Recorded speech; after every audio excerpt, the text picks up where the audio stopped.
Bismillahirrahmanirrahim. Assalamualaikum warahmatullahi wabarakatuh.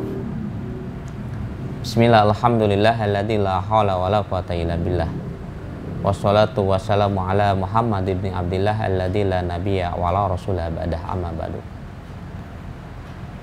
Pemirsa MH TV yang berbahagia, alhamdulillah pada kesempatan hari ini bertepatan di episode ketiga program Ruqyah Syar'iyah MH TV. Saya akan membahas dan kembali mengulang sedikit tentang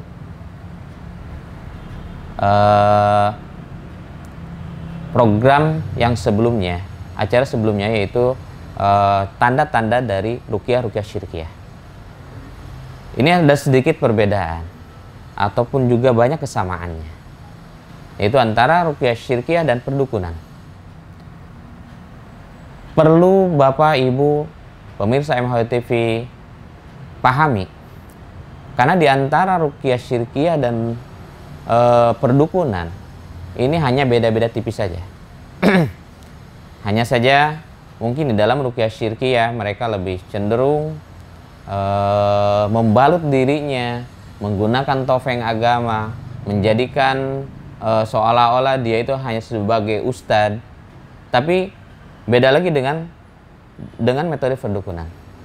Metode perdukunan ini lebih cenderung kepada menonjolkan kesyirikannya, menonjolkan seolah-olah kekuatannya itu benar-benar mereka dibantu oleh bangsa jin dan bangsa setan. Sebelum masuk kepada pembahasan yang utama dalam periode ini, dalam episode ini, yaitu reaksi dari Ruqyah, perlu saya ulang kembali supaya Bapak dan Ibu mungkin yang kemarin tidak sempat melihat di episode sebelumnya, sebenarnya apa itu dari Ruqyah Syirkiyah dan apa sih yang membedakan antara Ruqyah Syirkiyah dan Syar'iyah, juga persamaan antara Ruqyah Syirkiyah dan perdukunan. Kalau kita lihat dari perdukunan dan Ruqyah Syirkiyah, pada dasarnya mereka hampir sama saja. Hanya saja yang membedakan mereka adalah hanya sebagai cangkangnya saja, bungkusnya saja. Kalau perdukunan jelas-jelas mereka tidak mengatasnamakan Ruqyah, jelas-jelas mereka bukan lagi orang-orang yang taat kepada Allah, ya. Tetapi dalam Ruqyah Syirkiyah ini, lebih cenderung kepada orang yang melakukan Ruqyah Syirkiyah ini, bahkan orang yang memahami tentang agama itu sendiri. Hanya saja mereka melakukan kesesatan dengan cara-cara perdukunan. Di antaranya yang menyamakan antara Ruqyah Syirkiyah dan perdukunan adalah biasanya mereka akan memahami atau tahu atau mampu menerawang apa yang terjadi pada orang yang datang atau pada pasien yang akan diobatinya. Contoh misalkan antara perdukunan dan Ruqyah Syirkiyah, mereka akan sama-sama memahami atau tahu orang tersebut penyakitnya apa. Padahal orang tersebut, si pasien tersebut, si kliennya itu belum mengutarakan tentang keluhan yang terjadi pada dirinya. Kemudian, biasanya mereka mampu melihat atau menerawang apa yang terjadi pada diri dan keluarganya, bahkan mengetahui apa yang terjadi di rumahnya. Ya. Kemudian juga di dalam Ruqyah Syirkiyah ini mereka lebih meyakini bahwa yang menjadi membawa dia, mampu dia dengan ilmunya itu adalah benar-benar mereka mungkin adalah adanya bantuan dari bangsa jin dan bangsa setan. Tetapi beda dengan ruqyah syirkiyah. Ruqyah syirkiyah mereka, oh ini adalah khodam, ya. Oh ini adalah malaikat, mengakunya seperti itu. Padahal malaikat tidak pernah menjadi khodam untuk manusia. Ya. Pemirsa MH TV yang saya muliakan, ini perlu dipahami oleh seluruh kaum muslimin, karena pemahaman-pemahaman yang selama ini ada di masyarakat kita, bahwa orang yang mampu melihat hal gaib, bahwa orang yang mampu menerawang, mereka itu udah punya karomah, mereka itu adalah orang yang benar-benar memiliki ilmu yang tinggi. Padahal tidak, karena sesungguhnya Imam Syafi'i dalam sebuah kitab beliau menyampaikan, barang siapa yang mengaku-ngaku melihat bangsa jin atau hal-hal gaib, maka sesungguhnya syahadatnya itu tertolak.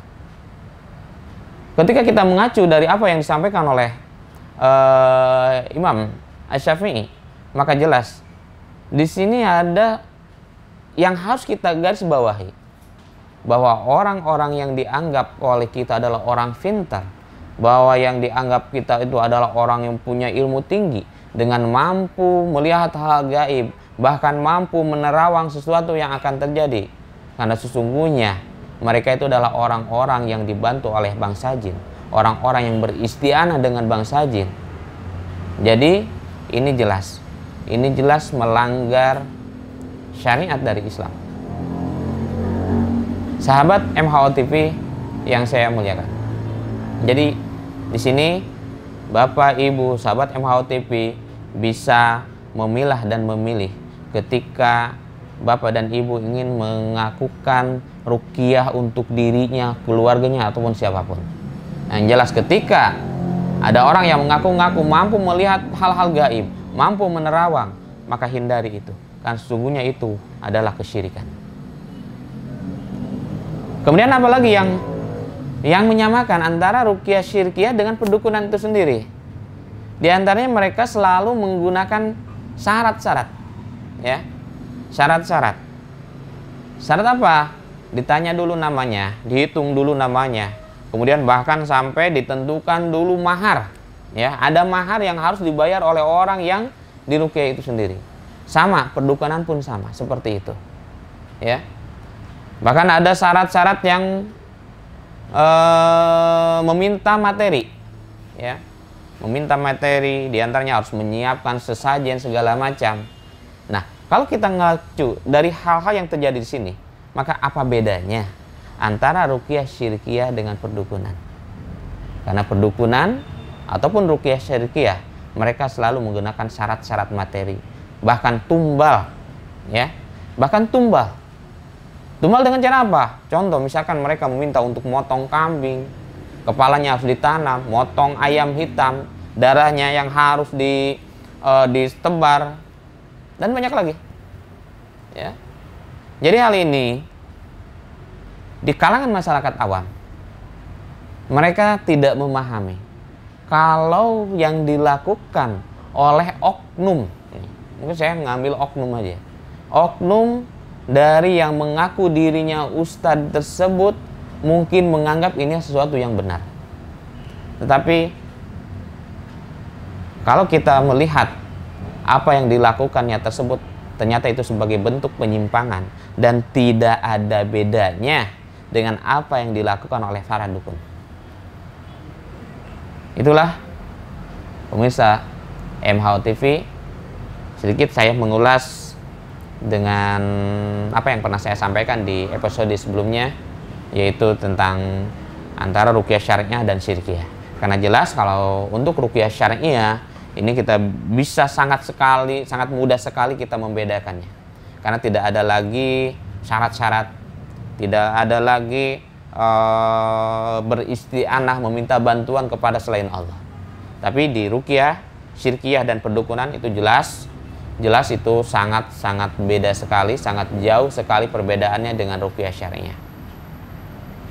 Oke, baiklah pemirsa MHO TV, sekarang kita akan masuk kepada reaksi ketika seorang diruqyah. Kenapa saya hari ini membahas tentang reaksi itu sendiri. Karena beberapa kasus di lapangan, ketika saya melakukan ruqyah, mendatangi masjid atau ke rumah-rumah klien saya, rata-rata mereka ada ketakutan. Takut untuk diruqyah. Karena mereka melihat apa yang terjadi di media ketika kesurupan, ketika diruqyah orang akan kesurupan segala macam. Ya. Ataupun ketika diruqyah bahkan mungkin membuka aibnya. Ya. Sehingga membuat mereka takut. Takut kalau misalkan ketika mereka diruqyah akan terjadi hal-hal seperti itu. Makanya hari ini di episode ketiga program Ruqyah Syariah MH TV ini, saya ingin menyampaikan kepada kaum muslimin supaya jangan takut dengan ruqyah. Jangan takut dengan reaksi dari ruqyah itu sendiri. Karena dasarnya ruqyah itu tidak wajib untuk reaksi. Ya. Ruqyah itu tidak wajib untuk reaksi. Seperti halnya ketika kita datang ke dokter, ketika kita disuntik oleh dokter, kita tidak harus teriak-teriak sakit, nggak usah. Ya. Bahkan mungkin kita tidak merasakan ketika kita disuntik. Maka dalam ruqyah syariah pun seperti itu. Dan tidak ada kewajiban orang di ruqyah itu reaksi. Dan tidak semua orang yang di ruqyah ketika tidak bereaksi pun apakah jaminan semua atau tidak. Ya. Hanya bagaimana orang tersebut mampu mengimplementasikan apa yang disampaikan oleh para roqi, para peruqyah. Bagaimana dia harus mengikuti ajaran Allah, menjauhi apa yang dilarangkan oleh Allah. Nah ini ada beberapa reaksi dari ruqyah yang ingin saya sampaikan kepada kaum muslimin, terutama kepada sahabat MHO TV yang pada kesempatan ini sedang menyaksikan acara Ruqyah Syariah ini. Yang pertama, reaksi dari ruqyah adalah kesurupan. Ingat, kesurupan. Oh lah, itu ada kesurupan? Iya, ada kesurupan. Tapi harus paham dulu, kesurupannya ini dari mana? Penyebab kesurupannya itu seperti apa? Kemudian, apa sih yang mengakibatkan seseorang dalam ruqyah ini bisa kesurupan? Sehingga sahabat MHO TV ketika memahami apa yang akan terjadi ketika seorang itu diruqyah, maka muncullah dalam hati rasa tenang dan tidak takut lagi untuk diruqyah. Ya. Kesurupan di dalam ruqyah syariah biasanya terbagi kepada dua. Ya. Pertama, kesurupan pada saat diruqyah itu karena masalah psikis. Ya, masalah psikis. Ada gangguan psikis, ada kemarahan, sedih, jengkel, kesel, kecewa. Ya. Ini bisa mengakibatkan seseorang kesurupan. Kenapa seperti itu? Karena pada saat mereka mau diruqyah, mereka sudah kosong dalam hatinya. Mereka takut, padahal ketika kita diruqyah, kita harus yakin, kita mohon perlindungan kepada Allah. Bahkan kita harus sadar, beriman kepada Allah Subhanahu wa Ta'ala, sehingga tidak lagi terjadi kesurupan. Kaum muslimin rahimakumullah. Yang kedua, yang menyebabkan seseorang kesurupan tersebut adalah karena gangguan jin. Nah, jelas ini gangguan jin akan sangat dominan ketika seseorang tersebut diruqyah. Ya, reaksinya itu seperti apa? Dan ini pun tidak semua gangguan jin bisa kesurupan juga. Ingat, ya. Tidak semua gangguan jin bisa kesurupan juga. Tergantung nanti gangguannya seperti apa. Karena ada beberapa orang ketika diruqyah itu karena gangguan jin juga tidak bereaksi. Ya, tapi yang seperti apa orang yang ketika diruqyah itu akan bereaksi? Yang pertama adalah orang yang karena gangguan jin tersebut diantaranya karena jin nasab. Ya. Orang yang karena jin nasab, mereka biasanya akan lebih cenderung bereaksi keras. Kenapa seperti itu? Karena dasarnya jin nasab tersebut sudah menaikkan kontrak mereka sudah ada kontrak dengan orang yang sebelumnya, dengan kakek buyutnya, ataupun dengan siapapun dari keturunan sebelumnya. Ya, mereka ada kontrak dulu bahwa jin tersebut akan melindungi, akan ikut campur dengan urusan anak cucu dari orang yang memiliki ilmu tersebut.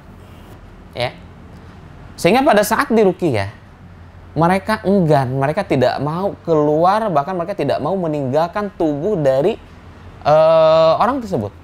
Karena mereka merasa kalau dia punya tanggung jawab untuk menjaga, untuk melindungi orang tersebut. Ya. Sehingga yang harus kita perhatikan ketika jin nasab ini, bagaimana supaya reaksi di dalam ruqyah itu pun tidak terlalu keras. Ya, tidak sampai terjadi hal yang tidak inginkan. Maka yang pertama, ketika itu kita mengetahui sebagai bentuk dari jin nasab, maka lakukan adalah dengan ikrar pemutus dulu. Ya, ikrar pemutus dulu. Nah, kemudian apalagi yang harus kita lakukan ketika ikrar pemutus? Setelah ikrar pemutus, kemudian kita berikan tazkiyah dulu, pemahaman. Kita dakwahi dulu orang tersebut, karena sesungguhnya manusia tidak membutuhkan bantuan bangsa jin. Sampaikan juga, mungkin saja jin yang mendengar, sampaikan juga kepada bangsa jin tersebut yang menemaninya, yang selama ini ada dalam tubuhnya, bahwa apa yang dilakukan oleh mereka terhadap tubuh tersebut itu sebagai bentuk kedoliman.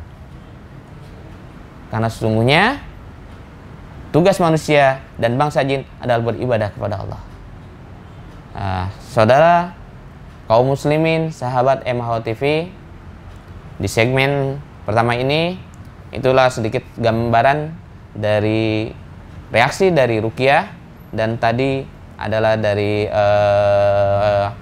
episode sebelumnya sedikit kami ulang, dan mudah-mudahan bermanfaat. Insya Allah kita akan bertemu di segmen selanjutnya.